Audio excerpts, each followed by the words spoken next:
Hi everyone, welcome back to my channel. ఈరోజు మన వీడియోలో మరో ఇంట్రెస్టింగ్ టాపిక్ ఏంటంటే, తమిళ్లో స్టార్ హీరోగా రాణిస్తున్న సూర్యకు తెలుగులో కూడా భారీ ఫ్యాన్ ఫాలోయింగ్ ఉంది. ఈయన సినిమాలు వస్తున్నాయంటే తెలుగులో కూడా మంచి అంచనాలు ఉంటాయి.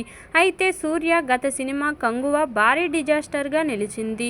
ప్రపంచవ్యాప్తంగా నవంబర్ 14న 8 భాషల్లో ఈ కంగువ విడుదలైంది. తమిళ్ బాహుబలిగా అక్కడి మీడియా ఈ కంగువ సినిమాని అభివర్ణించగా 1000 కోట్ల వరకు వసూలు చేస్తుందని కోలీవుడ్ పెద్దలు జోస్యం చెప్పుకొచ్చారు. అయితే రిలీజ్ తర్వాత ఇవేవీ నిజం కాలేదు. అంచనాలను తల్లకిందులు చేస్తూ భారీ డిజాస్టర్గా నిలిచింది. అసలు ఇంత పెద్ద ఫ్లాప్ అవుతుందని సూర్య కానీ టీం కానీ ఊహించలేదు.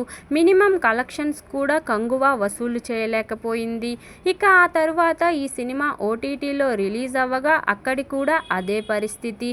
ఇక ఈ సినిమాకు సీక్వెల్ ఉంటుందని ముందుగానే చెప్పగా ఇప్పుడు కంగువ 2 తీస్తారని నమ్మకమే లేదు. ఈ నేపథ్యంలో సూర్య ఇప్పుడు ఏ కథతో సినిమా చేస్తారనే విషయం ఆసక్తికరంగా మారింది. ఏ డైరెక్టర్తో ముందుకు వెళ్ళబోతున్నారనేది తమిళనాట హాట్ టాపిక్గా చర్చించుకుంటున్నారు.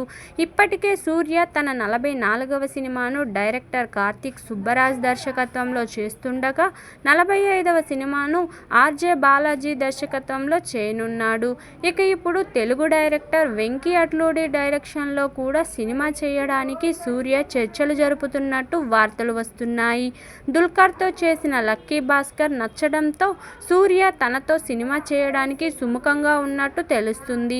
సూర్య తన సూపర్ స్టార్ ఇమేజ్ని పక్కన పెట్టి మరీ తన కోసం కథ రెడీ చేయమని స్వయంగా అడిగినట్టు వార్తలు వస్తున్నాయి. మరి ఈ సినిమాలతో సూర్య బౌన్స్ బ్యాక్ అవుతారో లేదో చూడాల్సిందే. ఇదండి ఈరోజు టాపిక్. ఈ వీడియో నచ్చితే లైక్ చేయండి, షేర్ చేయండి, సబ్స్క్రైబ్ కూడా చేయండి. Thank you for watching. Bye everyone.